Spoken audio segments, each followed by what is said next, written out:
നമ്മുടെ വിശ്വാസത്തിൻ്റെ കുഴപ്പം പലപ്പോഴും നമ്മുടെ കൂട്ടുകെട്ടുകൾ ശരിയായിരിക്കുന്നില്ല എന്നുള്ളതാണ്. നമ്മുടെ വിശ്വാസത്തെ വളർത്താത്ത, വർദ്ധിപ്പിക്കാത്ത, സപ്പോർട്ട് ചെയ്യാത്ത, ബലപ്പെടുത്താത്ത ഒരു കൂട്ടുകെട്ടുകളും നമ്മുടെ ജീവിതത്തിൽ ഉണ്ടാകാൻ പാടില്ല. എന്ന് പറഞ്ഞാൽ അവർ ഉപേക്ഷിക്കണമെന്നല്ല, നമ്മുടെ ക്ലോസ് അസോസിയേഷനിൽ നമ്മുടെ വിശ്വാസത്തെ വളർത്തുന്നവർ മാത്രമേ ഉണ്ടായിരിക്കാൻ പാടുള്ളൂ. ഇന്ന് നമ്മൾ ചിന്തിക്കുന്നത് ആ വിഷയമാണ്. നമുക്ക് വളരെ കുറച്ചു സമയമാണ് ഞാൻ ഓൺലൈനിൽ യൂട്യൂബിൽ വഴി ഈ സന്ദേശങ്ങൾ അറിയിക്കുന്നത്. ഇതിൻ്റെ വിശദമായിരിക്കുന്ന ഒരു പഠനത്തിന് ഒരു പ്രത്യേക കോഴ്സ് തന്നെ ക്രമീകരിച്ചിട്ടുണ്ട്. അതിൽ താല്പര്യമുള്ളവർക്ക് അതിൽ പങ്കെടുക്കുവാനും ഞാൻ ക്ഷണിക്കുകയാണ്. നമുക്ക് ഈ ചെറിയൊരു ലഘു സന്ദേശം നമുക്ക് കേൾക്കാം. അസാധ്യമായതൊന്നുമില്ല അവന്റെ സന്നിധിയിൽ. വിശ്വാസത്തോടെ നാം അടുത്തു ചെല്ലുകിൽ അത്ഭുതങ്ങളിന്നും മുന്നിൽ നടന്നിടും. ദൈവത്തിൻ കൃപ നിന്റെ മേൽ പെയ്തിടും. യേശു ജീവിക്കുന്നു, യേശു ജീവിക്കുന്നു, അത്ഭുതങ്ങൾ ചെയ്യുന്നു. യേശു ജീവിക്കുന്നു, ഓടി വന്നു പ്രാപിക്കാം വിടുതൽ സാക്ഷ്യം. യേശു ജീവിക്കുന്നു, കർത്താവ് ജീവിക്കുന്നു. വിശുദ്ധ ബൈബിളിൽ ഇങ്ങനെ ഒരു വചനമുണ്ട്: ഇരുമ്പിന് മൂർച്ച കൂട്ടുന്നു, മനുഷ്യന് മൂർച്ച കൂട്ടുന്നു. ഇരുമ്പ് ഇരുമ്പിന് മൂർച്ച കൂട്ടുന്ന പോലെ മനുഷ്യന് മൂർച്ച കൂട്ടും. പലപ്പോഴും നമ്മുടെ ജീവിതത്തിൽ നമുക്ക് നിരാശയും പതർച്ചയും പരാജയവും ഒക്കെ ഉണ്ടാകുന്നത് പലപ്പോഴും മറ്റുള്ളവരുടെ വാക്കുകൾ നമ്മുടെ നേരെ വരുമ്പോഴാണ്. ബൈബിളിൽ ഇങ്ങനെ ഒരു വചനമുണ്ട്: ചിലർ വാളുകൊണ്ട് കുത്തും പോലെ സംസാരിക്കുന്നവരുണ്ട്. അപ്പോസ്തലനായിരിക്കുന്ന പൗലോസ് പറഞ്ഞു, നിങ്ങളുടെ വായിൽ നിന്നാകാത്തതൊന്നും പുറപ്പെടരുത്. കേൾക്കുന്നവർക്ക് ആവശ്യം പോലെ ആത്മീയ വർധന വരുത്താത്ത ആകാത്ത വാക്കുകളൊന്നും നിങ്ങളുടെ വായിൽ നിന്ന് പുറപ്പെടരുതെന്നാണ് അപ്പോസ്തലനായിരിക്കുന്ന പൗലോസ് നമ്മളോട് പറയുന്നത്. നമുക്കറിയാം, നമ്മുടെയൊക്കെ ജീവിതത്തിൽ പരാജയം ഉണ്ടാകുന്നതിൻ്റെ ഒരു കാരണം നമ്മുടെ തെറ്റായ കൂട്ടുകെട്ടുകളാണ്. ഇനി ഒരു പഴമൊഴിയുണ്ട്: നിന്റെ കൂട്ടുകാരൻ ആരാണെന്ന് പറയാം, എന്നാൽ നീ ആരാണെന്ന് പറയാവുന്നൊരു ഒരു പഴമൊഴിയുണ്ട്. എന്ന് പറഞ്ഞ പോലെ നമ്മുടെ വിശ്വാസത്തിന് ശക്തിയും ബലവും ഒക്കെ ഉണ്ടാകണമെങ്കിൽ നമ്മുടെ കൂട്ടുകെട്ടുകൾ ശരിയായിരിക്കണം. എങ്ങനെയുള്ള കൂട്ടുകെട്ടായിരിക്കണം നമ്മുടെ വിശ്വാസത്തിന് ആവശ്യമായിരിക്കുന്നത്? ബൈബിളിൽ പറയുമ്പോൾ ഈ ഒരു അതിന് ഫെലോഷിപ്പ് എന്നാണ് പറയുന്നത്, കൂട്ടായ്മ എന്നാണ് പറയുന്നത്. കൂട്ടായ്മ നമ്മുടെ വിശ്വാസത്തെ ബലപ്പെടുത്തുന്ന കൂട്ടായ്മയായിരിക്കണം. നമ്മളെ തളർത്തുന്നതോ പരാജയപ്പെടുത്തുന്നതോ നിരാശപ്പെടുത്തുന്നതോ അല്ലെങ്കിൽ നമ്മളെ എന്താ പറയുന്നത് കൊച്ചാക്കി കളയുന്നതോ ചെറുതാക്കി കളയുന്നതോ അവഗണിക്കുന്നതോ ആയ ഒരു കൂട്ടായ്മകളിൽ നമ്മൾ ഉണ്ടായിരിക്കാൻ പാടില്ല. അവിടെ നിന്ന് നമുക്കൊരു പ്രയോജനവും ഉണ്ടാകത്തില്ല. നമ്മുടെ വിശ്വാസം അവിടെ വളരുകയില്ല. ഒരിക്കൽ എൻ്റെ ഒരു സ്നേഹിതൻ സഹോദരൻ പറഞ്ഞ ഇങ്ങനെയുണ്ട്, ഞാനത് വളരെ വിലമതിപ്പോടെ സൂക്ഷിക്കുന്നൊരു വാക്കാണ്: നമ്മളെ റെസ്പെക്റ്റ് ചെയ്യാത്തടുത്ത് നമ്മൾ നിൽക്കാൻ പാടില്ല. നമ്മളെ അംഗീകരിക്കാത്തടുത്ത്, നമ്മൾ റെസ്പെക്റ്റ് ചെയ്യപ്പെടാത്തടുത്ത് നമ്മൾ നിൽക്കാൻ പാടില്ല. നമ്മൾ ബഹുമാനിക്കപ്പെടാത്തടുത്ത് നമ്മൾ നിൽക്കേണ്ട കാര്യമില്ല. അങ്ങനെ നിന്ന് കഴിഞ്ഞാൽ നമ്മൾ ചെറുതായി പോകും, നമ്മളെ ഇല്ലാതാക്കി കളയും. അല്ലെങ്കിൽ നമ്മൾ ചിലപ്പോൾ അത് നമ്മൾ മൈൻഡ് ചെയ്യുന്നില്ലെങ്കിൽ പോലും നമ്മളെ അത് ബാധിക്കാനിടയാവും. ഞാൻ അന്ന് മുതൽ വളരെ ശ്രദ്ധിക്കുന്നൊരു കാര്യമാണ്. നമ്മൾ ഈ കർത്താവിൻ്റെ സ്നേഹത്തിലൊക്കെ നമ്മൾ ചിലപ്പോൾ കയറി കെട്ടിയൊക്കെ ഒരുപാട് കാര്യങ്ങളൊക്കെ ചെയ്യാറുണ്ട്. ഈ ഒരു കാര്യം കേട്ടപ്പോൾ എനിക്കൊന്ന് വളരെ ശരിയാണല്ലോ. നമ്മളെ ബഹുമാനിക്കാത്തത്, നമ്മളെ റെസ്പെക്ട് ചെയ്യപ്പെടാത്തത് നമ്മൾ നിൽക്കേണ്ട കാര്യമില്ല. അത് വിശ്വാസത്തിനൊരു വളരെ പ്രാധാന്യമുള്ളൊരു കാര്യമാണ്.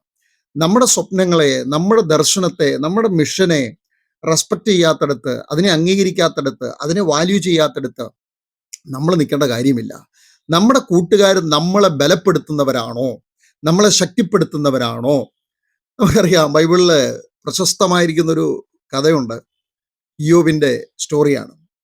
ഇയ്യോബിൻ്റെ സ്നേഹിതന്മാരാണ് അവിടെ വളരെ കഥാപാത്രങ്ങളായി അവിടെ വളരെ നിറഞ്ഞു നിൽക്കുകയാണ്. ഈ കഥാപാത്രങ്ങളെല്ലാം ഇയ്യോബ് വിളിക്കുന്നൊരു പേരുണ്ട്: നിങ്ങളെല്ലാവരും വ്യസനിപ്പിക്കുന്ന ആശ്വാസകന്മാരെന്നാണ് പറഞ്ഞത്. ഇയ്യോബിന്റെ സ്നേഹിതന്മാരെ പറ്റി ഇയ്യോബ് പറഞ്ഞത് ഇങ്ങനെയാണ്: നിങ്ങളെല്ലാവരും വ്യസനിപ്പിക്കുന്ന ആശ്വാസകന്മാരെന്നാണ്. ഇങ്ങനെ കുറെ സ്നേഹിതന്മാരുണ്ട്. നമ്മളെ വ്യസനിപ്പിക്കുന്ന സ്നേഹിതന്മാരുണ്ട്. നമ്മളെ നിരാശപ്പെടുന്ന, നമ്മളെ കുറ്റപ്പെടുന്ന, നമ്മുടെ കുറ്റങ്ങൾ കണ്ടുപിടിച്ചത് പറയുന്ന.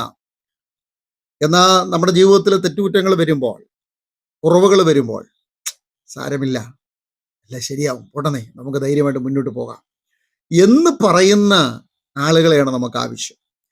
എന്നും പറഞ്ഞ് എന്നും അങ്ങനെ തന്നെ ആയിരിക്കണമെന്നല്ല.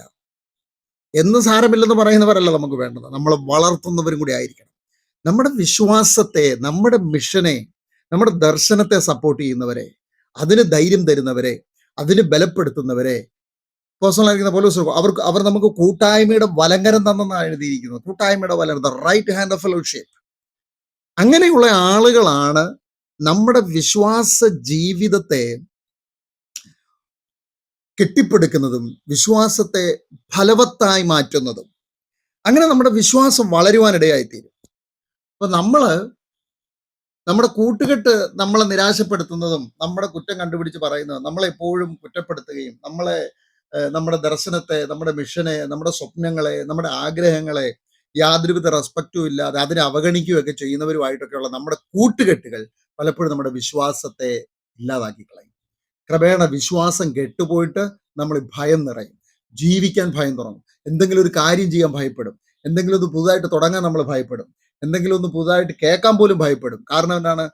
നമ്മുടെ ഹൃദയത്തിലേക്ക്, നമ്മുടെ മനസ്സിലേക്ക് കടത്തിവിട്ടിരിക്കുന്ന ഭീകരമായിരിക്കുന്ന വാക്കുകൾ, നിരാശയുടെ ഒന്നും ശരിയാകത്തില്ല, എല്ലാം പ്രശ്നമാണ്, എല്ലായിടത്തും പ്രശ്നമാണ്, ലോകം മൊത്തം പ്രശ്നമാണ്, എല്ലായിടത്തും കുഴപ്പങ്ങളാണ്, ഓരോന്ന് തുടങ്ങിയവരെല്ലാം പരാജയമാണ്. ഇങ്ങനെയുള്ള വാക്കുകൾ നിരന്തരം നമ്മുടെ കൂട്ടുകാർ നമ്മളോട് സംസാരിച്ചു കൊണ്ടിരിക്കുകയാണെങ്കിൽ സമയത്ത് അത് എന്നും കണ്ണുനീരിന്റെ സാക്ഷ്യങ്ങൾ, എല്ലാം ഞാൻ മുടിഞ്ഞു പോകാൻ തുടങ്ങുമായിരുന്നു, ഞാനെല്ലാം ഇങ്ങനെ തീർന്നു പോകാൻ തുടങ്ങും, പിന്നെ ഒരു പരുവത്തിൽ കർത്താവ് രക്ഷിച്ചു, കഷ്ടതയാണേലും പ്രയാസമാണേലും കർത്താവ് നിലനിർത്തുന്നു, ചാകാതെ നിലനിർത്തുന്നു.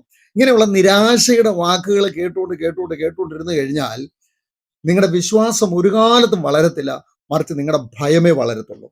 നിങ്ങളുടെ ഭയം വളരും, നിങ്ങളുടെ ഉത്കണ്ഠ വളരും, നിങ്ങൾ ഒന്നും ചെയ്യാൻ പറ്റാതെ ക്രിയാത്മക ശേഷി നഷ്ടപ്പെട്ടവരായി ക്ഷയാത്മകമായ ഒരു ജീവിതം നിങ്ങൾ ഇഷ്ടപ്പെടുകയും നിങ്ങളത് നയിക്കുകയും ചെയ്യും. നമ്മുടെ വിശ്വാസത്തെ തകർത്ത് കളയുന്നത് നമ്മുടെ കൂട്ടുകെട്ടാണെന്ന് ആദ്യം പഠിക്കണം.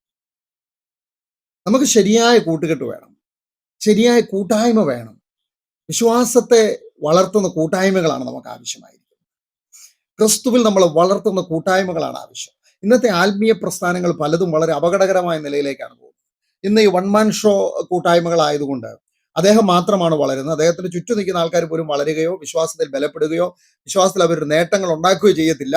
അവര് ഒരു അമാനുഷികമായ ഒരു ചിത്രമുണ്ടാക്കുകയും ആളുകൾക്കെല്ലാം ഇദ്ദേഹം ഒരു വലിയ ഹീറോ പരിവേഷം നടത്തുകയും ചെയ്യുന്ന ഒരു നിലവാരത്തിലേക്ക് ദൈവരാജ്യത്തിന്റെ ശുശ്രൂഷകൾ മാറിപ്പോയി. ഇതൊരു വലിയ അപകടമാണ്. മുമ്പോട്ട് നമ്മുടെ യുവതലമുറകളും നമ്മുടെ ചെറുപ്പക്കാരും ഇത് മനസ്സിലാക്കിയില്ലെങ്കിൽ ഇതൊരു വലിയ അപകടത്തിൽ ചെന്ന് വിടുവാനിടയായി.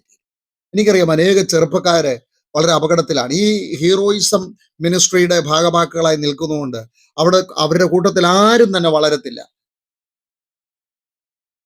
അവരുടെ മുഖം, അവരുടെ പേര്, അവരുടെ ഫ്ലക്സ്, അവരുടെ ബാനർ, അവരുടെ പുകഴ്ത്തല്, ഇത് മാത്രമായിരിക്കും കേൾക്കുന്നത്. ഇതൊരു അപകടമാണ്.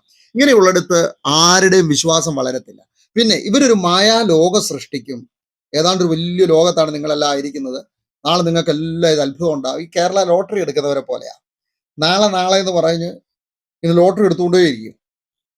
ഇവർക്ക് ഒരു കാലത്തും ലോട്ടറി അടിക്കത്തില്ല. ഭൂരിപക്ഷം ആൾക്കാർക്ക്. എനിക്കൊരു സഹോദരൻ അറിയാം, പുള്ളി 10,000 10,000 രൂപയ്ക്ക് ലോട്ടറി എടുക്കാറുണ്ട്, ഒന്നും അടിക്കാറില്ല. ചില സമയത്തൊക്കെ അടിക്കും.